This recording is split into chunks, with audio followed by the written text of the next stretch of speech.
Good afternoon, live from New Delhi. You're watching DD India Live, India's voice to the world. I'm Shubhendu Ghosh, coming up in the next 30 minutes. US President Donald Trump acknowledges possibility of recession, but insists that his policies will bring a boom in the country's economy. Australians cast their final votes in national election. Prime Minister Albanese facing off Liberal Party's Peter Dutton.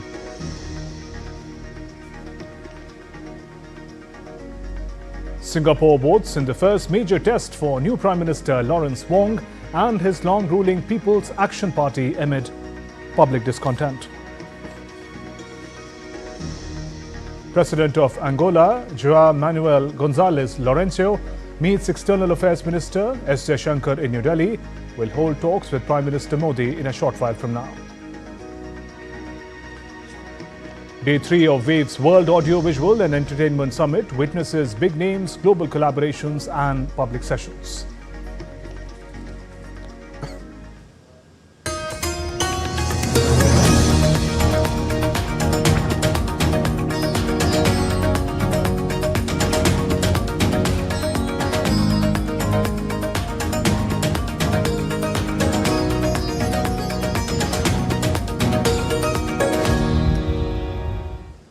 US President Donald Trump on Friday downplayed concerns about potential economic trouble, saying everything would be okay in the long term, even if US economy experiences a recession in the short term.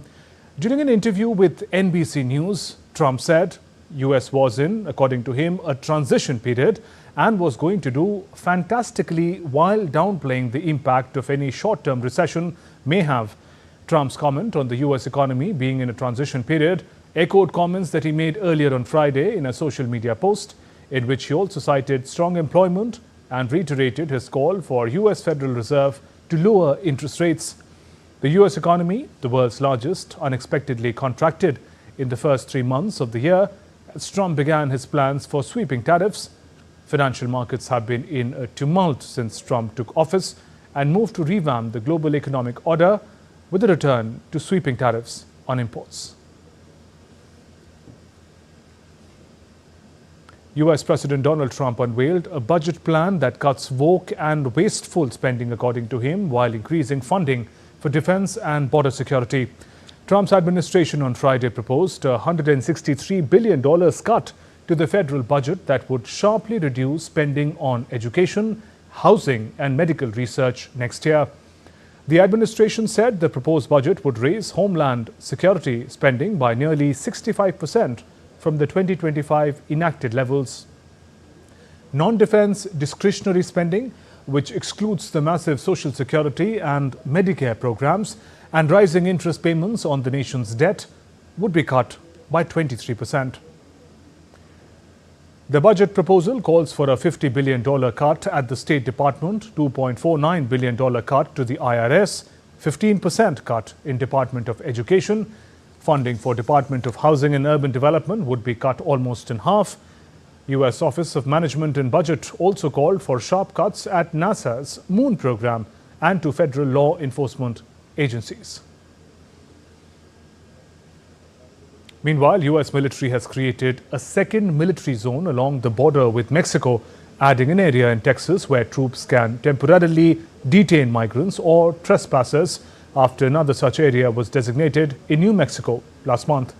President Donald Trump has launched an aggressive immigration enforcement campaign since taking office, increasing troops at the southern border and pledging to deport millions of immigrants in the United States illegally. The zone is intended to allow the Trump administration to use troops to detain migrants without invoking the 1807 Insurrection Act that empowers the president to deploy the US military to suppress events such as civil disorder. Voting is ongoing on Saturday in Australia's national election. Polls show will likely favour Labour Prime Minister Anthony Albanese over Conservative challenger Peter Dutton. Polling booths in Australia among the few democracies with mandatory voting. Although a record 8 million out of 18 million eligible voters had already cast ballots before Saturday, overseas tens and thousands of Australians were expected to cast ballots at booths set up in some 83 countries. Albanese said his centre-left government had built really strong foundations during his term. We now take you live to New Delhi. Visiting President of Angola is going to be holding bilateral talks with Prime Minister Narendra Modi. Those visuals coming in live from New Delhi, Hyderabad House. Prime Minister Narendra Modi, along with the visiting President of Angola, João Manuel Gonzalez Lourenco. He's on a 3-day visit to India. Those visuals of the customary handshake between Prime Minister Narendra Modi and President Lourenco of Angola, the Central African country, taking place at Hyderabad House in New Delhi. The two leaders will hold bilateral talks. This happens to be the 40th anniversary of diplomatic ties between India and Angola. There in the frame, Prime Minister Narendra Modi with the visiting President of Angola, João Manuel Gonzalez Lourenco, flanked by the flags of the two countries on both sides. The venue of the bilateral talks, Hyderabad House in New Delhi. Prime Minister Narendra Modi, along with President of Angola, João Manuel Gonzalez Lourenco. This is President Lourenco's first state visit to India. Host of areas of engagement, including energy and strategic ties between India and Angola. Those visuals coming in live from New Delhi. Prime Minister Narendra Modi accompanying the visiting President of Angola, President João Manuel Gonzalez Lourenco, who arrived in New Delhi yesterday. It's a 3-day visit. The two countries are celebrating 40 years of bilateral ties. Host of areas of engagement. Energy happens to be one of the key areas of convergence. India and Angola share friendly and close ties. India supported Angolan freedom struggle against the Portuguese colonial rule the year that it attained independence in 1975. 40 years of bilateral ties between India and Angola. There in the visuals, Prime Minister Modi accompanying President Lourenco of Angola, the 3-day visit of the visiting dignitary, and the bilateral talks are expected to yield new areas of convergence for the two countries. Meanwhile, External Affairs Minister of India, Dr. S. Jaishankar, called on visiting President of Angola, João Manuel Gonzalez Lourenco in New Delhi earlier. The two leaders exchanged their views on a number of domains. Minister Jaishankar said the sentiments of visiting President Lourenco for India and his guidance will take forward the partnership. He also expressed hope that talks between the visiting leader and Prime Minister Narendra Modi will chart new avenues of growth for India, Angola and India-Africa ties.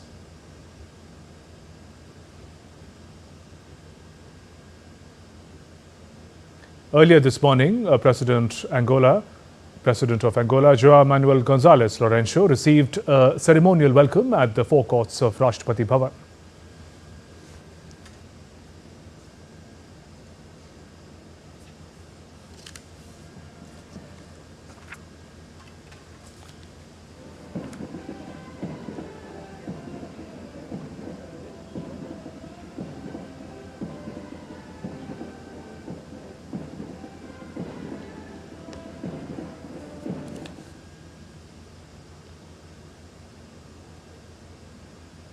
President Lourenco paid his tributes to Mahatma Gandhi at Rajghat in New Delhi this morning. This is President Lourenco's first ever bilateral state visit to India.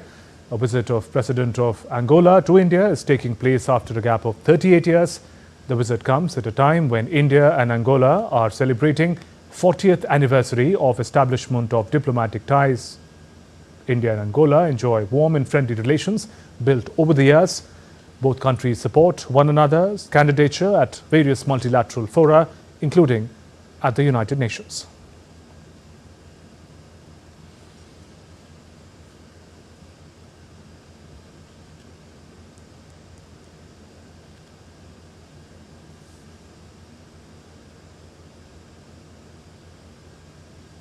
Some other stories now. Russian drone strikes on Ukraine's second city of Kharkiv wounded about 47 people late on Friday. The attacks came hours after Russian strikes on the southern city of Zaporizhia that wounded more than 20. The attack has damaged residential buildings, civilian infrastructure and vehicles. Kharkiv lies close to the Russian border and has been relentlessly attacked throughout the conflict. Federal investigators have launched a probe after 2 flights aborted landings at Reagan-Washington National Airport in the US on Thursday because of the presence of American Army Black Hawk helicopter that was headed to Pentagon. The National Transportation Safety Board is also investigating the matter following a January 29th mid-air collision of an American Airlines regional jet and an Army Black Hawk that killed all 67 people aboard the 2 aircraft. The FAA imposed permanent restrictions on non-essential helicopter operations around Reagan National Airport. FAA told Congress it was reviewing the Army helicopter's route in the 2 loss of separation incidents on Thursday and whether the route violates an agreement with the Army.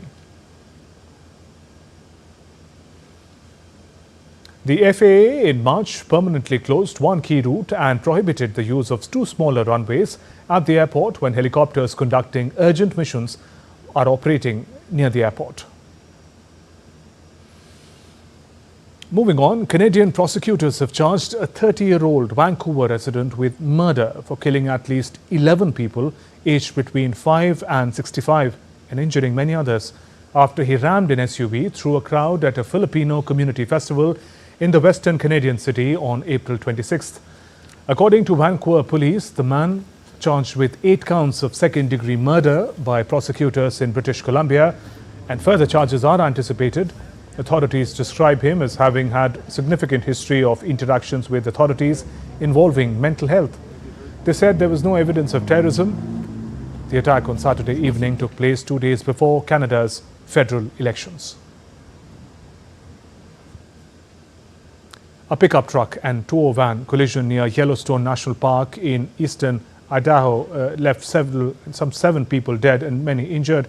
7 people were killed and 8 others injured, including 6 people who were part of a tour group and a driver of the pickup truck. 14 people were in the tow van when it collided with the truck. Authorities dispatched air ambulances and paramedics to the scene following the collision. The incident prompted a full closure of US Highway 20 at milepost 399 for nearly 7 hours as emergency crews and the Idaho Transportation Department worked to manage the scene and clear the debris. Authorities have not disclosed what may have led to the collision.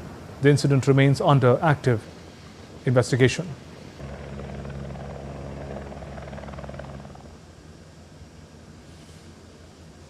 Cardinals from all corners of the globe attended a morning mass for Pope Francis at St. Peter's Basilica on Friday, 5 days before they gather for the conclave. Cardinal Claudio Guglielmotti presided over the mass, which was held on the 7th day of Novembriali, that is 9 days of mourning after the Pope's funeral. Pietro Parolin, who served as the Vatican's number 2 official for most of Francis's 12-year papacy, sat among the cardinals. Some 135 cardinals are eligible to take part in the vote for the next head of the 1.4 billion member Catholic Church. They will begin their secret conclave to elect the new leader of the global Catholic Church on May 7th.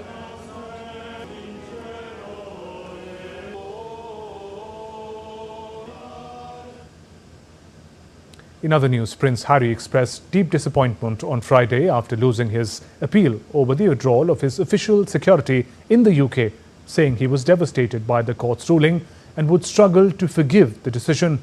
Speaking to the BBC, he said the outcome made it unsafe for him to bring his family to Britain. Harry, the younger son of King Charles III, had challenged a decision made by the Home Office following his departure from royal duties.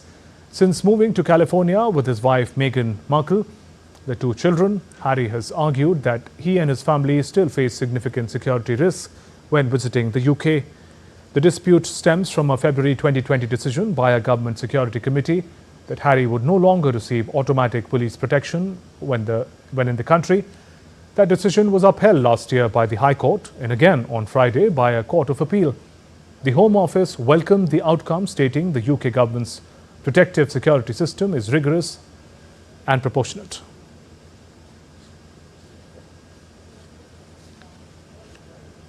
And we're heading for a short break. There's more coming up.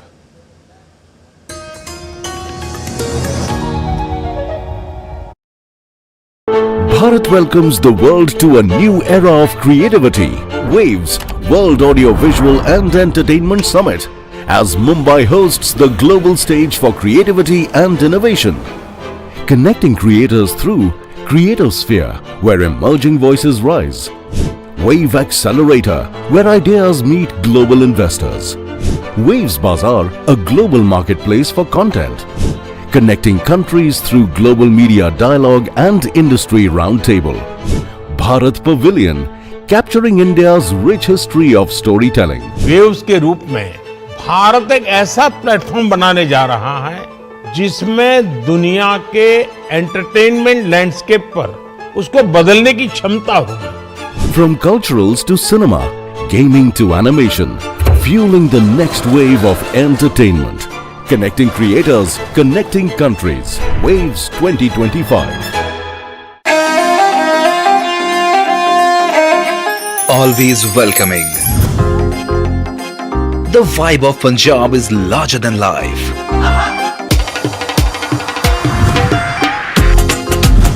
Warm up to grandeur that's beyond compare.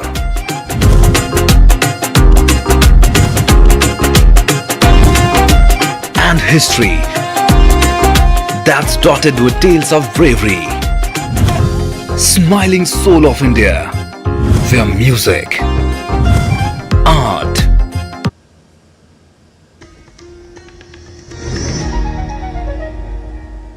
Welcome back. You're watching DD India Live. I'm Shubhendu Ghosh, and the big news just coming in. India has announced ban on direct or indirect import of all items originating as export from Pakistan with immediate effect. The decision has been taken under Foreign Trade, Development and Trade Policy Act 2025. This will include finished or raw products. This news coming in. India has announced a complete ban on direct or indirect import of all items originating export from Pakistan with immediate effect. The decision has been taken under Foreign Trade Act 2025. This decision to ban trade contact will include finished or raw products. India has taken another big decision against Pakistan. This is in the aftermath of the Pahalgam terror attack. DD India correspondent Vishal Beristo is reporting from Srinagar, Jammu and Kashmir, joins us now on the phone line. Vishal, another big decision by India against Pakistan after the Pahalgam terror attack. As I understand, suspension of all trade contact. What are the details that you can share with us? Well, absolutely. It's a very hard decision taken by the Indian government. And let me tell you that Pakistan's economy is already in the doldrums with the bilateral trade between India and Pakistan already. It's quite minuscule. It's just 0.06% of India's total trade. And Pakistan is struggling. Export sector will be affected by it because Pakistan economy relies on cross-border trade for goods like cement, textiles and agricultural produce. So with this formal trade already limited, the move could also disrupt informal trade routes and worsen economic pressures. Trade between India and Pakistan worsened after the Pulwama terror attack in 2019.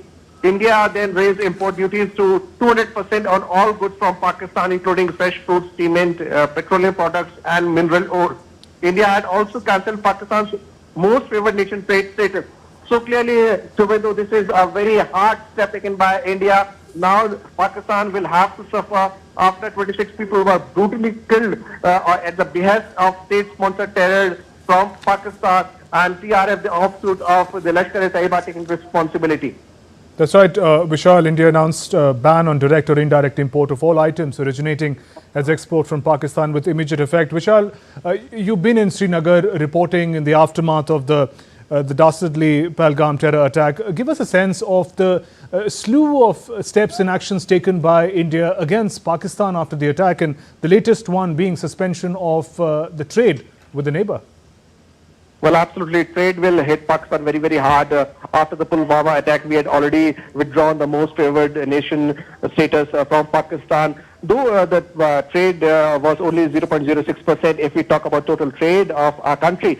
But definitely as far as textile and cement are concerned, Pakistan was relying on India. So both import and export would be affected. There would be no trade, and it would also further worsen the economic pressure. Pakistan is reeling under severe economic crisis, and with the trade worsening, this will affect Pakistan a lot. India has also banned many YouTube channels of Pakistan. Remember, whenever there is a cricket match, their players they are sitting on it, and they are also earning money through YouTube. So those channels, though, are not yet banned, but definitely we could expect in near future that Pakistan will have to feel the pangs of what it has done. And the step taken by India is that India is taking things to the United Nations. India has support from most developed countries in the West. America has shown its open support. So has France and many other countries. They have rallied behind India. So Pakistan is being hit hard militarily because the LOC and international border is being guarded thoroughly by the Indian Army. It is also retaliating to all kinds of ceasefire violation by Pakistan. Then diplomatically, Pakistan is facing the music, and now economy. Economy is the last resort that any country would like to have, would like to feel the pressure. And Pakistan, which already its economy is suffering, the fifth largest economy, has hit very hard, and Pakistan will feel the pain and suffering because India has hit Pakistan below the belt.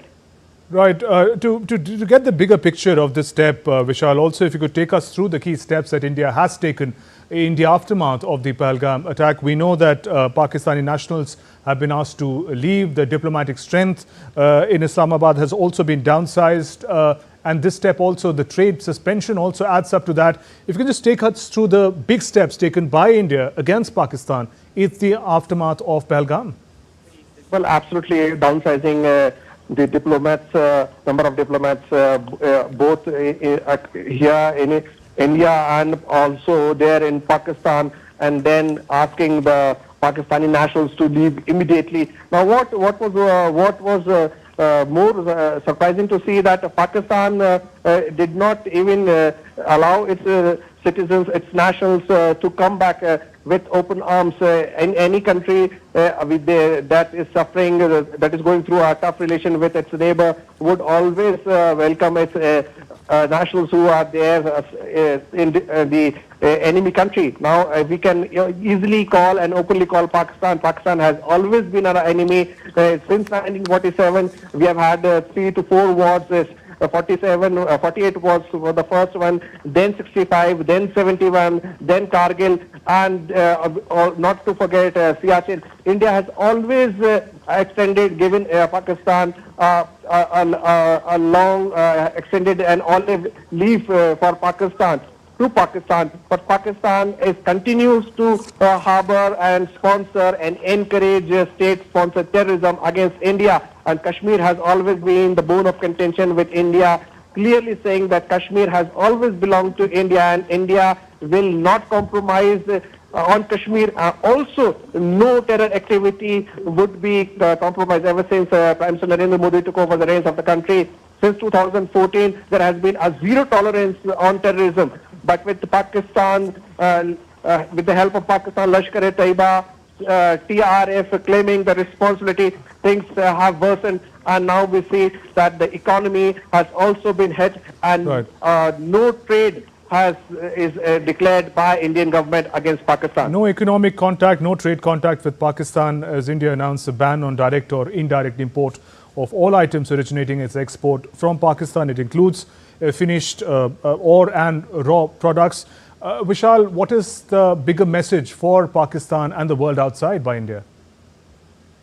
Well, the bigger message is loud and clear that India is not going to tolerate it, because Pakistan is not relenting. Pakistan continues to violate ceasefire both at the line of control and also at the international border. This is day 9 and Pakistan continues, and this ceasefire violation is there in the night. So clearly an attempt by Pakistan to encourage terrorism. So India wants to make it very clear that we are not going to accept any kind of nonsense. This is the trade which has been affected, both raw and finished, has been stopped by India. So it is not only the export but the import also. So Pakistan will can neither earn through its exports nor can fulfill its requirement through the import. And next step could be a larger step could also be taken when we talk about the diplomatic ties. If Pakistan continues with these efforts and attempts, then we can also expect a harsh decision taken at the diplomatic level. Shubhendu? Also, Vishal, if we look at the document, the glimpse of which we just got, it also talks about products, trade products that are transiting through Pakistan. So in that sense, the implication could be bigger, not just the trade between India and Pakistan, but products that may be transiting through Pakistan and coming to India. So in that sense, there would be a trade isolation that Pakistan would have to experience in view of this decision. Well, absolutely, Shubhendu. Pakistan will have to face the music now, and with the airspace also being blocked, Pakistan first started, then India retaliated.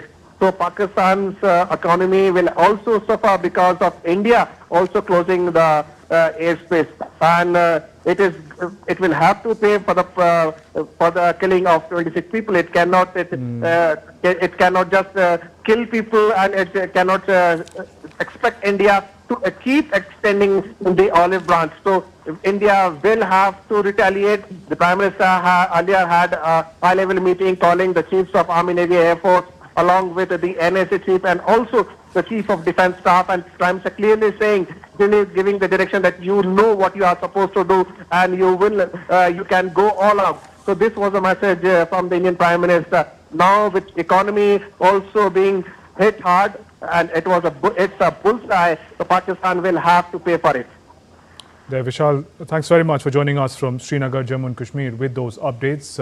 Vishal Baristo giving us more on the big decision taken by India against Pakistan in the aftermath of the Pahalgam terror attack. India has announced a direct ban on all imports from Pakistan.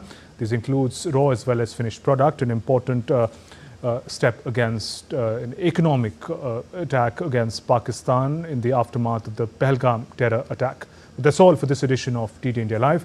Let us know your thoughts on the news of the day. For those on the go, you can get all the latest news and updates from India and the world on DD India mobile app. The app is available on both Android and iOS. Scan the QR code, download now. We'll be back with more news as it breaks here on DD India. I'm Shubhendu Ghosh from all of us here in Delhi. Thanks for watching DD India Live. Namaskar.